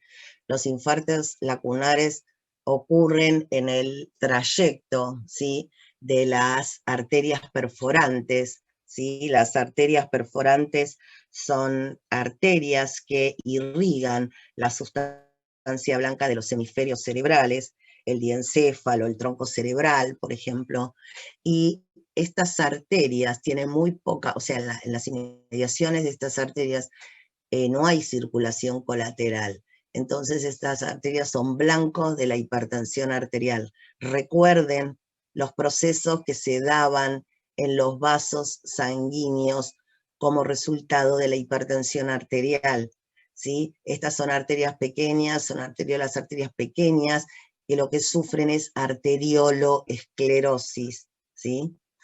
Después tenemos que un 20%, entonces dijimos 80% corresponde a accidentes cerebrovasculares isquémicos y un 20% a accidentes cerebrovasculares de tipo hemorrágico, que puede ser por una hemorragia subaracnoidea o bien por una hemorragia de tipo parenquimatoso.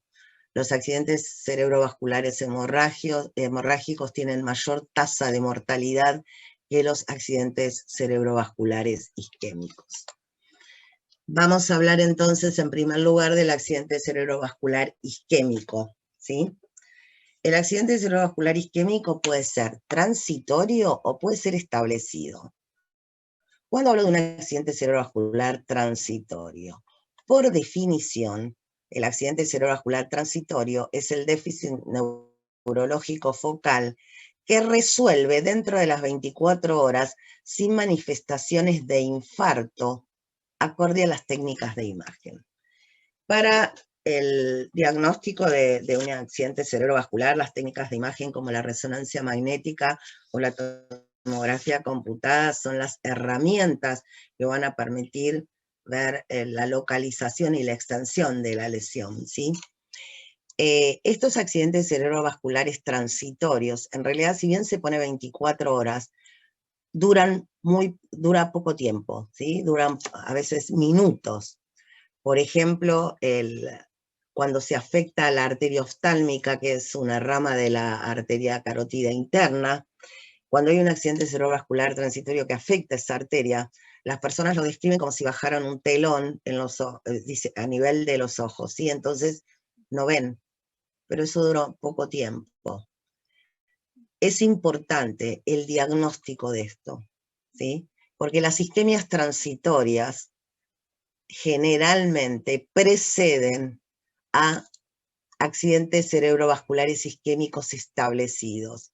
¿Cuándo hablo de un accidente cerebrovascular establecido? Cuando su duración es mayor a las 24 horas. Y acá este parámetro de 24 horas, ¿sí? Entonces, cuando hay un accidente cerebrovascular establecido, va a haber una isquemia cerebral, y esa isquemia cerebral puede ser global o focal. Una isquemia cerebral global es la que ocurre, por ejemplo, en el contexto de una hipotensión generalizada.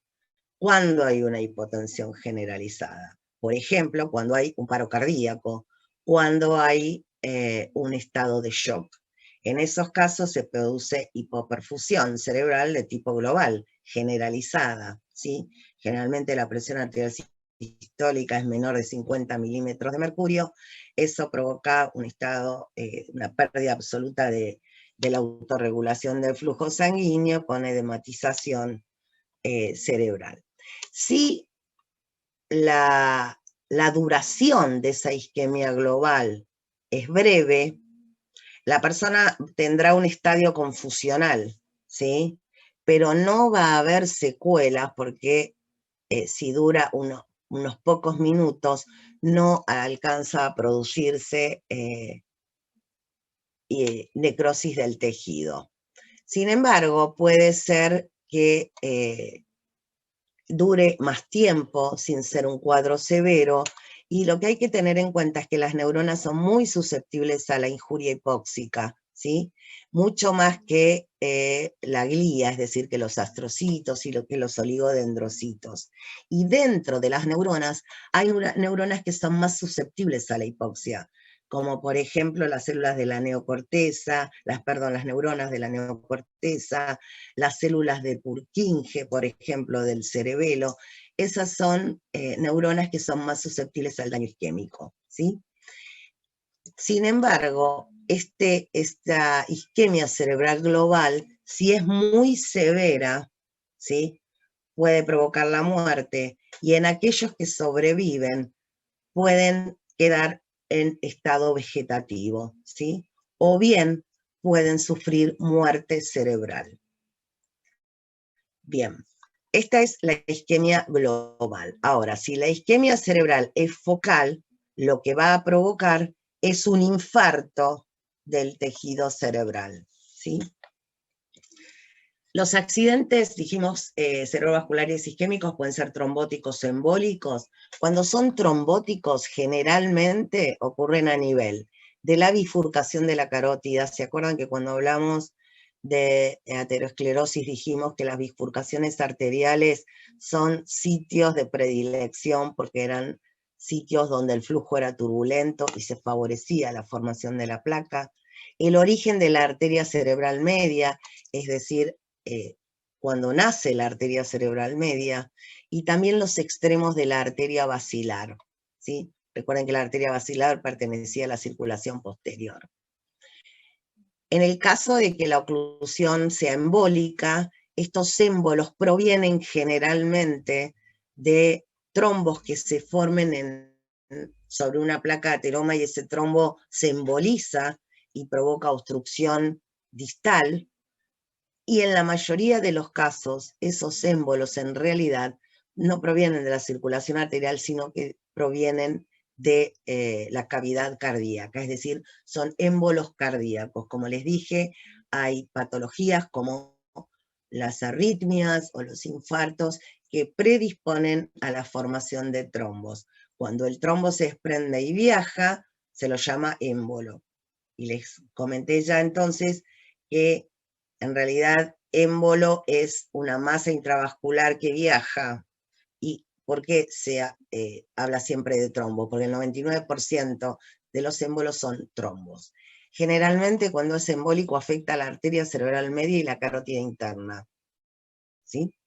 Y después teníamos los infartos lacunares que les dije que ocurrían en las arterias perforantes que irrigaban mayoritariamente la sustancia blanca de los hemisferios cerebrales, y también los ganglios de la base, el tálamo, y como resultado son muy sensibles a la hipertensión y tienen casi nada de circulación colateral.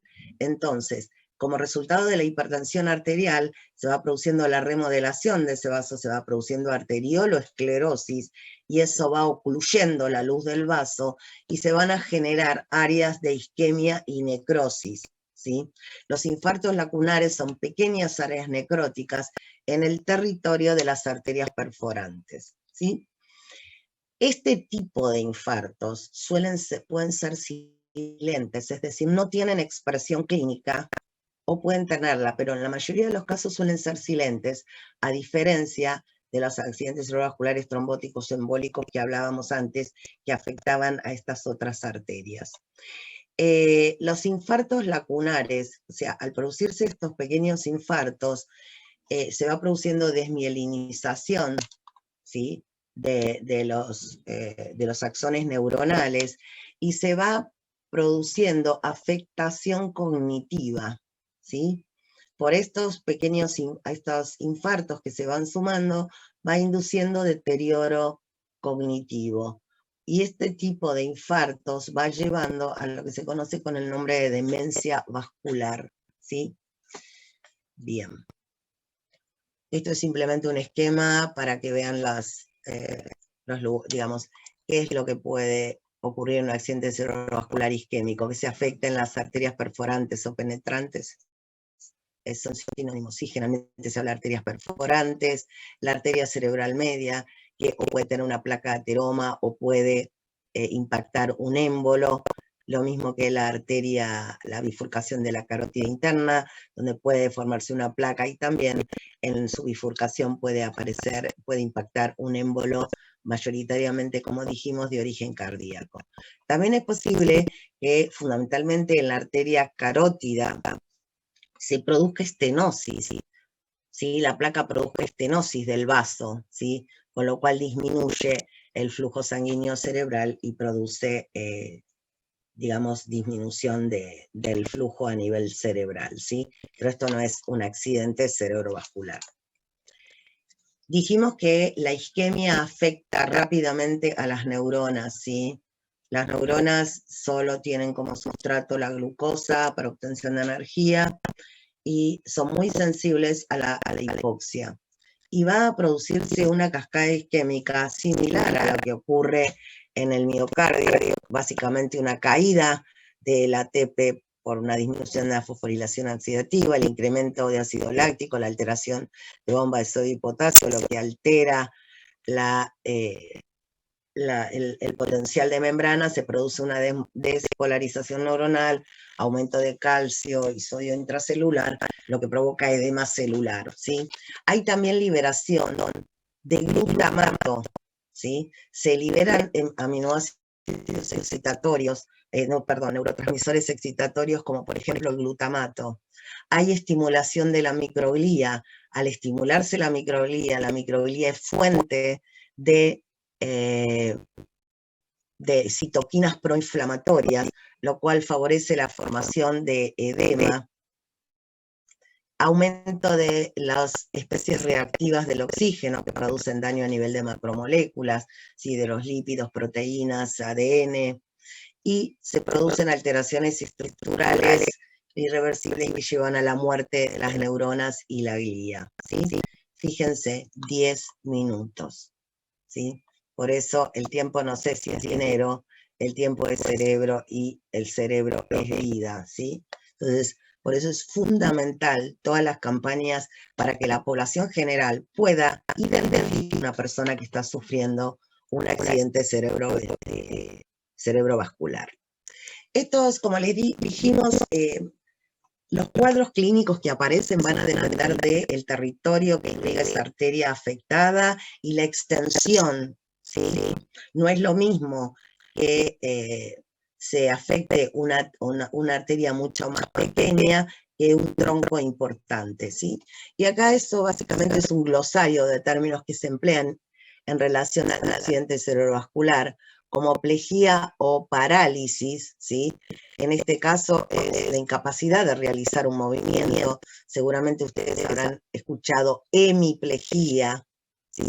Es decir, que tiene paralizada la mitad del cuerpo, o tetraplejía, todo el cuerpo está paralizado, Paresia es la debilidad muscular que dificulta el movimiento voluntario, es decir, la persona es como que no tiene fuerza en los músculos para poder realizar un movimiento.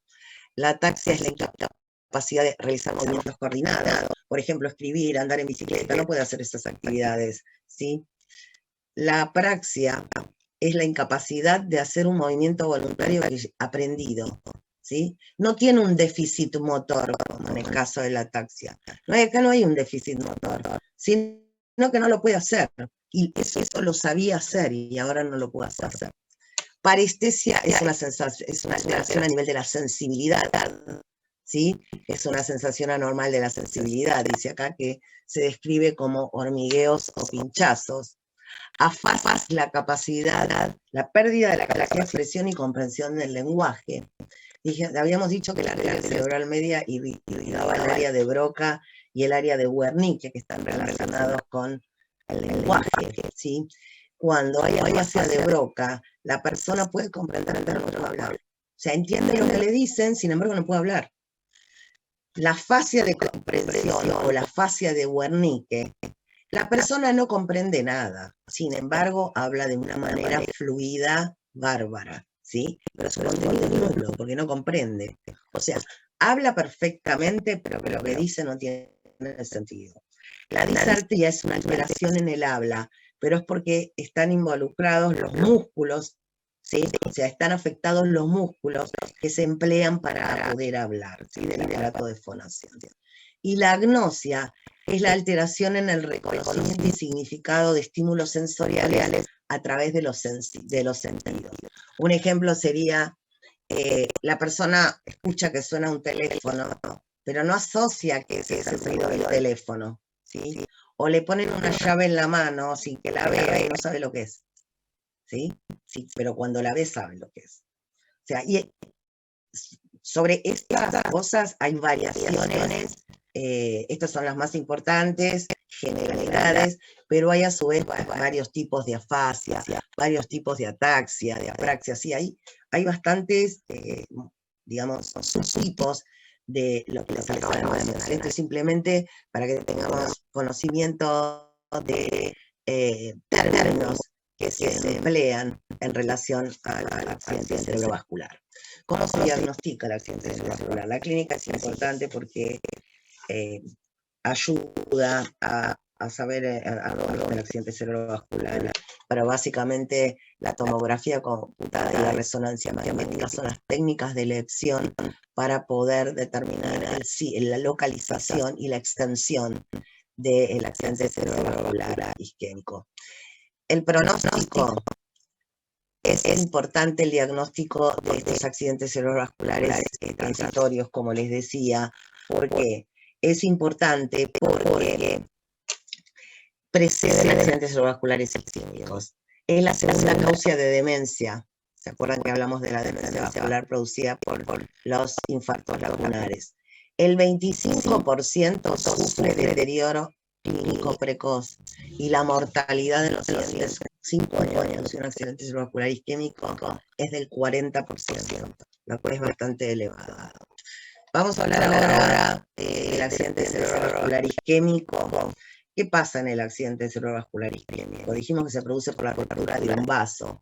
Generalmente lo que ocurre en el accidente cerebrovascular de tipo hemorrágico, que lo que más se afecta generalmente son los ganglios de la base, el cerebelo y la protuberancia.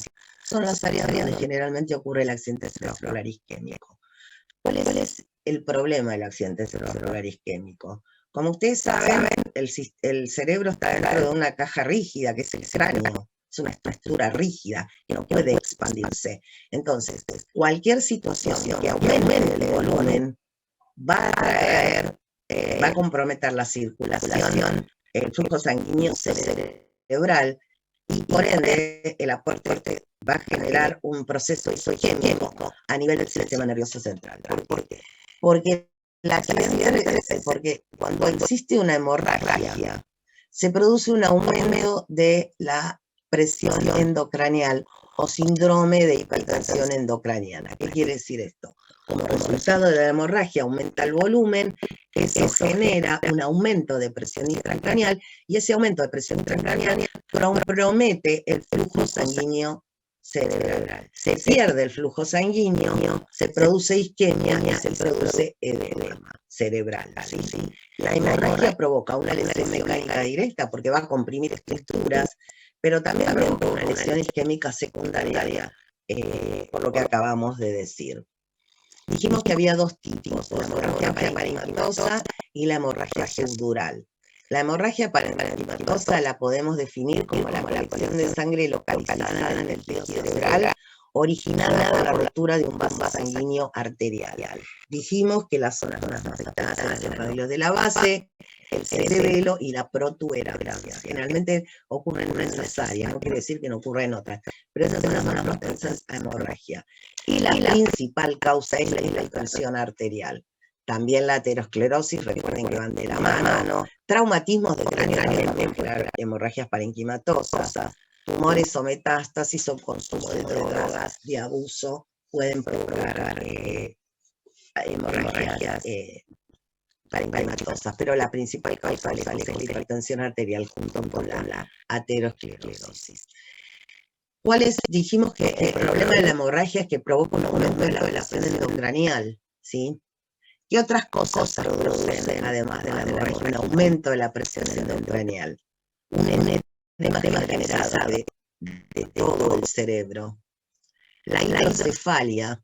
La hidrocefalia es el aumento del líquido cefalorraquídeo en el sistema ventricular, los plexos toroides, los ventrículos cerebrales, se produce el líquido cefalorraquídeo. ¿Sí? La hidrocefalia se produce generalmente cuando hay una disminución en la circulación del líquido cefalorraquídeo. Entonces los ventrículos cerebrales se expanden. Tumores y abscesos. Todas estas situaciones provocan un aumento de la presión endocranial. ¿Cuál es el peligro de esto? Como dijimos, es compromiso del flujo sanguíneo cerebral, ¿sí? Isquemia y edema. Y además, si es muy severo, si es muy elevada la presión intracraneal, lo que puede provocar es herniación o síndrome de herniación o hernia cerebral. Si recuerdan de anatomía, ¿sí? El cerebro estaba compartimentalizado de alguna manera por pliegues de la madre, ¿sí? La hoz y el tentorio, ¿sí? La hoz divide los dos hemisferios cerebrales, ¿sí? Y el tentorio, el cerebelo, el resto del cerebro. Bien. ¿Qué sucede cuando aumenta la presión endocranial? Si el aumento es importante, puede causar desplazamiento de las estructuras cerebrales hacia otro compartimento y entonces produce compresión de las estructuras cerebrales, ¿sí? Esta situación puede provocar la muerte, ¿sí? Es decir, el síndrome de herniación, si es muy importante, el aumento de presión intracraneal puede provocar la muerte del paciente. Entonces, el peligro de la hemorragia es el aumento de la presión intracraneal, compresión del flujo sanguíneo cerebral, isquemia y la posibilidad de herniación. ¿Cómo se hace el diagnóstico? Igual a través de las técnicas de imagen, como hablamos del accidente cerebrovascular isquémico, tomografía computada y la resonancia magnética. El cuadro va a depender de la localización anatómica, pero generalmente hay cefalea y vómitos y se instaura un déficit neuronal focal que orienta hacia el área donde está la hemorragia. Por supuesto, hay alteración de la conciencia, estas son algunas de las sintomatologías del cuadro clínico que puede acompañar a una hemorragia parenquimatosa. La hemorragia parenquimatosa tiene una elevada mortalidad. Fíjense que entre 30 y 50% de personas mueren durante el primer mes y muchos de los que sobreviven tienen importantes discapacidades, tanto físicas como intelectuales, es decir, cognitivas. Y por último tenemos la hemorragia subaracnoidea, que es la colección de sangre localizada en el espacio entre el aracnoide y la madre, ¿sí? Es el lugar donde circula el líquido cefalorraquídeo. Y generalmente estas hemorragias se producen por aneurismas. Puede pasar por traumatismos o por malformaciones vasculares, pero generalmente obedece a aneurismas que se rompen, ¿sí? Y entonces generan una hemorragia en ese área. Generalmente tiene también un cuadro clínico similar a la hemorragia parenquimatosa, con cefalea súbita y vómitos, alteraciones de la conciencia, síntomas neurológicos focales, como parexia, ataxia, afasia. En este caso está localizada el espacio subaracnoide, por eso podemos hablar un poco de sintomatología, y también presentan rigidez de núcleo. Por supuesto, las técnicas de imagen son los que ayudan a localizar y ver el grado de extensión, y la mortalidad de la hemorragia subaracnoidea es bastante elevada, fíjense, alrededor del 40%. Bien, esto es simplemente un cuadro donde vemos los distintos tipos de accidente cerebrovascular, ¿sí? No voy a entrar en detalle porque ya se nos acaba el tiempo, y nos queda por hablar sobre la enfermedad vascular, de la enfermedad arterial periférica. Pero básicamente esto es un resumen de todo lo que acabamos de hablar. Esto es muy importante, como reconocer un accidente cerebral rápido. Hay que reconocerlo rápido, porque eso ayuda, ¿sí? A que queden una menor cantidad de secuelas en lo posible, ¿sí? Y la Asociación de Accidentes Cerebrovascular habla de FAST, ¿sí? Que es cara, brazo, habla y tiempo, ¿sí? El FRENENI habla de brazo, ¿sí? ¿Qué es lo que hacer cuando uno puede sospechar y para identificar un accidente cerebrovascular? Pedirle a la persona que hable, ¿sí? Vimos que tiene problemas con el habla, entonces que hable. Se le pide que extienda los brazos, así, ¿sí? Fíjense en este caso, no lo puede hacer. ¿Por qué? Porque tiene una debilidad muscular. Si ella aparece acá, ¿está bien? No puede levantar el brazo. Y se le pide que sonríe. Generalmente, cuando hay un accidente cerebrovascular, es lo que se observa. Y lo que hay que hacer es actuar rápido, cuanto antes. El 29 de octubre es el Día Mundial del Accidente Cerebrovascular. Por eso hay muchas campañas en estos días previos para tratar de que todo el mundo tome conciencia de cómo identificar un accidente cerebrovascular y llevar a esa persona lo antes posible. Y por último, vamos a hablar un poquito, es un poco corto, en relación a los otros temas que venimos hablando, de la enfermedad arterial periférica. La enfermedad arterial periférica es un tipo de insuficiencia vascular periférica.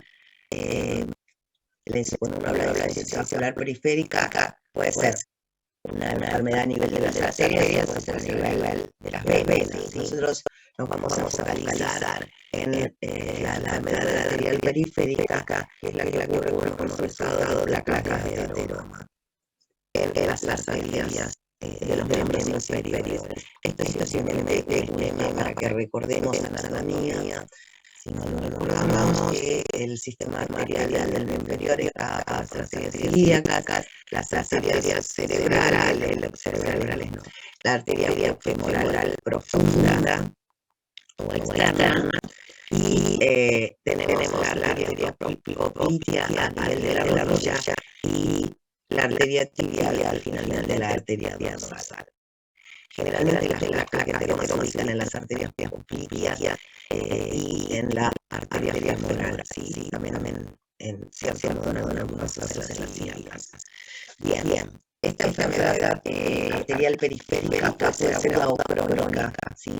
La crónica es la más frecuente, que obedece a la presencia de una placa ateromatosa estable, ¿sí?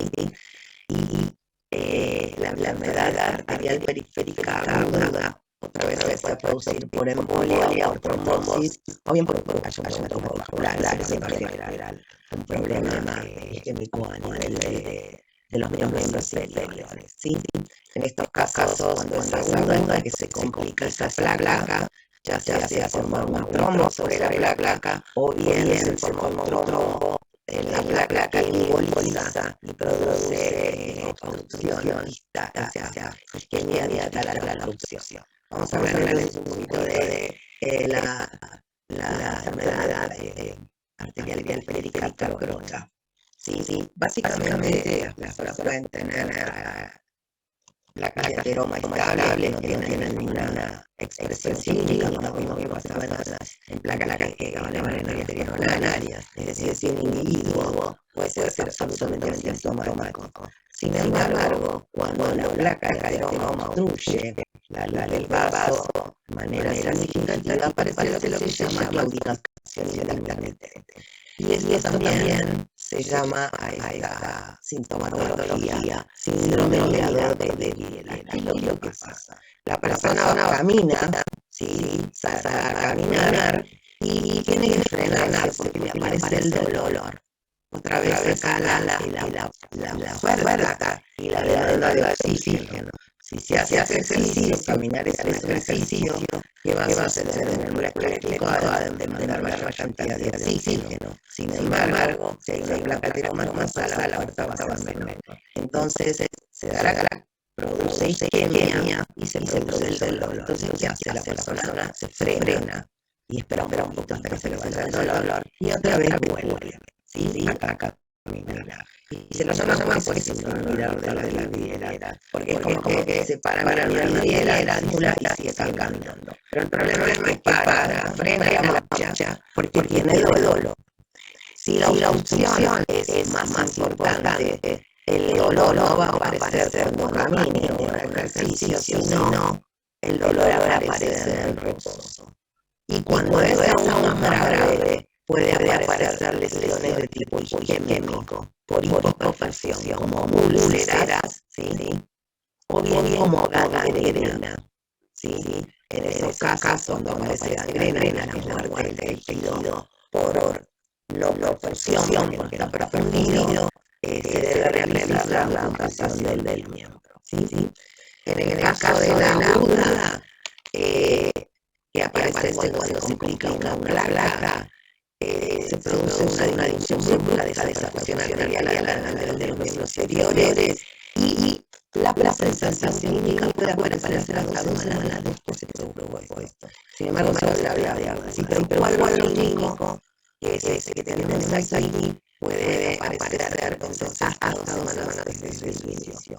Hay dolor, porque hay isquemia y frialdad, sí, porque no hay hipertensión, distal a la obstrucción, palidez, hay ausencia de pulsos, se toman pulsos periféricos a nivel de los tobillos y pulso, hay parestesia, parálisis, envejecimiento ocular y los casos muy graves se produce infarto ocular por hiperperfusión.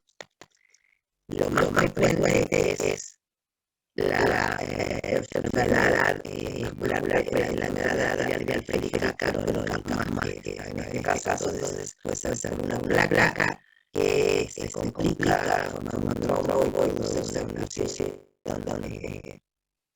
de la arteria tal, o bien puede producirse como la formación de un trombo y el trombo emboliza y obstruye zonas más distales. ¿Cómo se diagnostica por la clínica?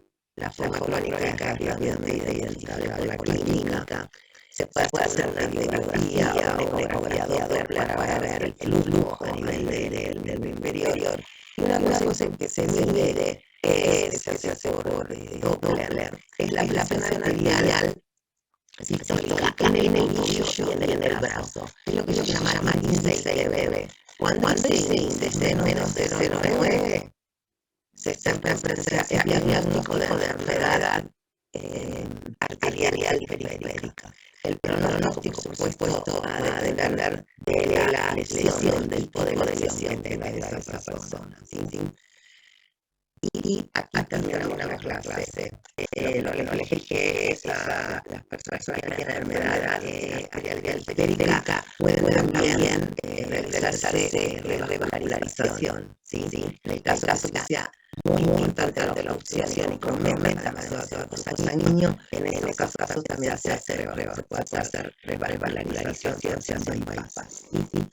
Bueno, chicos, acá la clase de mañana es un poquito más corta, pero bueno, la clase es bastante larga. ¿Alguno tiene alguna pregunta?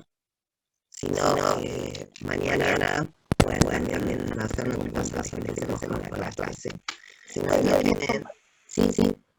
Algunos compañeros que no pudieron asistir a la clase piden la grabación va a estar disponible en el portal. Sí. Yo pasé las clases pasadas, no sé si las subieron ya, y esta la grabando, ahora no me acuerdo que la tengo en la radio de grabar. La grabación se ha detenido. Así que paso esta clase